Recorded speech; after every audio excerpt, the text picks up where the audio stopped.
Hi friends, ನಮಸ್ತೆ ಎಲ್ರಿಗೂ. Welcome back to my channel. ಪ್ರತಿದಿನ ಎಲ್ರಿಗೂ ಕನಸು ಬೀಳೋದು ಸಹಜ. ಆದರೆ ಆ ಬಿದ್ದ ಕನಸು ಶುಭನ ಅಶುಭನ ಅನ್ನೋ ಗೊಂದಲ ನಮ್ಮನ್ನೆಲ್ಲರನ್ನು ಕಾಡ್ತಿರುತ್ತೆ.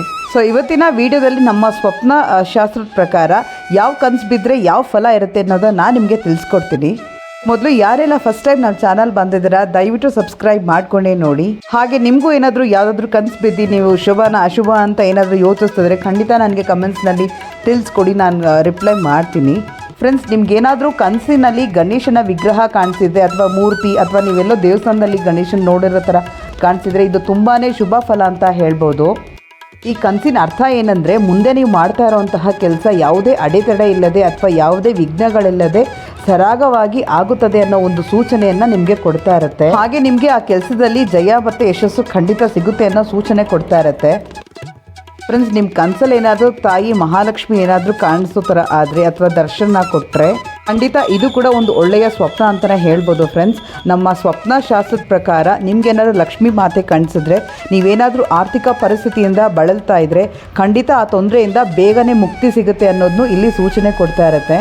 ಹಾಗೆ ನೀವು ಮಾಡ್ತಾ ಇರೋವಂಥ ಕೆಲಸದಲ್ಲಿ ನಿಮಗೆ ಅಧಿಕ ಲಾಭ ಉಂಟಾಗಿ ಹಣದ ಸುರಿಮಳೆ ಬರಲಿದೆ ಅನ್ನೋ ಸೂಚನೆನ ಅದು ಕೊಡ್ತಾ ಇರುತ್ತೆ. ಫ್ರೆಂಡ್ಸ್, ನಿಮ್ಮ ಕನಸಲ್ಲಿ ಏನಾದರೂ ಪಾರ್ವತಿ ದೇವಿಯ ದರ್ಶನ ಆದರೆ ಅದು ಕೂಡ ತುಂಬ ಶುಭ ಫಲ ಅಂತಲೇ ಹೇಳ್ಬೋದು. ನಿಮ್ಮ ಸ್ವಪ್ನಶಾಸ್ತ್ರದ ಪ್ರಕಾರ ಪಾರ್ವತಿ ದೇವಿಯ ದರ್ಶನ ಆದರೆ ಶೀಘ್ರದಲ್ಲಿ ನೀವು ಶ್ರೀಮಂತರಾಗ್ತೀರಾ ಅನ್ನೋ ಸೂಚನೆ ಅದು ಕೊಡ್ತಾ ಇರುತ್ತೆ. ಆಕಸ್ಮಿಕವಾಗಿ ನಿಮಗೆ ಐಶ್ವರ್ಯ ಪ್ರಾಪ್ತಿಯಾಗ್ಬೋದು ಅನ್ನೋ ಸೂಚನೆ ನೀಡ್ತಿರುತ್ತೆ. ಮುಂದೆ ನೀವು ಮಾಡುವಂತಹ ಎಲ್ಲ ಕೆಲಸ ಕಾರ್ಯಗಳಿಂದ ಅಧಿಕ ಲಾಭ ಬರುತ್ತೆ ಅನ್ನೋ ಸೂಚನೆನ ಕೊಡ್ತಾ ಇರುತ್ತೆ.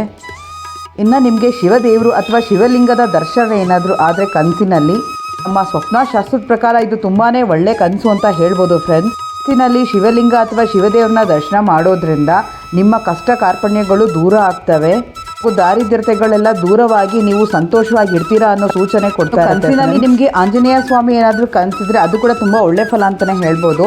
ಕನಸಿನಲ್ಲಿ ನಿಮ್ಗೆ ಆಂಜನೇಯ ಸ್ವಾಮಿ ದರ್ಶನವಾದರೆ ಅಂಥವರಿಗೆ ರೋಗ ರುಜಿನಗಳೆಲ್ಲ ಮಾಯವಾಗಿ ಆರೋಗ್ಯವಂತರ ಆಗ್ತೀರಾ ಅನ್ನೋ ಸೂಚನೆ ನಿಮಗೆ ನೀಡ್ತಾ ಇರುತ್ತೆ. ಫ್ರೆಂಡ್ಸ್, ಒಳ್ಳೆ ಕನಸು ಬಿದ್ದಾಗ ದಯವಿಟ್ಟು ಯಾರೊಂದಿಗೆ ಕೂಡ ಶೇರ್ ಮಾಡಬಾರ್ದು. ಒಳ್ಳೆ ಕನಸು ಬಿದ್ದಾಗ ನಾವು ಯಾರೊಂದಿಗೆ ಕೂಡ ಶೇರ್ ಮಾಡ್ಬೋದು ಅಂತ ನಮ್ಮ ಸ್ವಪ್ನಶಾಸ್ತ್ರ ಹೇಳುತ್ತೆ. ನಿಮಗೆ ಕೂಡ ಯಾವುದಾದ್ರೂ ಕನಸು ಬಿದ್ದು ಅದರ ಅರ್ಥ ಗೊತ್ತಾಗಿಲ್ಲ ಅಂದರೆ ಖಂಡಿತ ನಮಗೆ ಕಮೆಂಟ್ಸ್ನ ತಿಳಿಸ್ಕೊಡಿ. ಥ್ಯಾಂಕ್ ಯು, ಧನ್ಯವಾದಗಳು.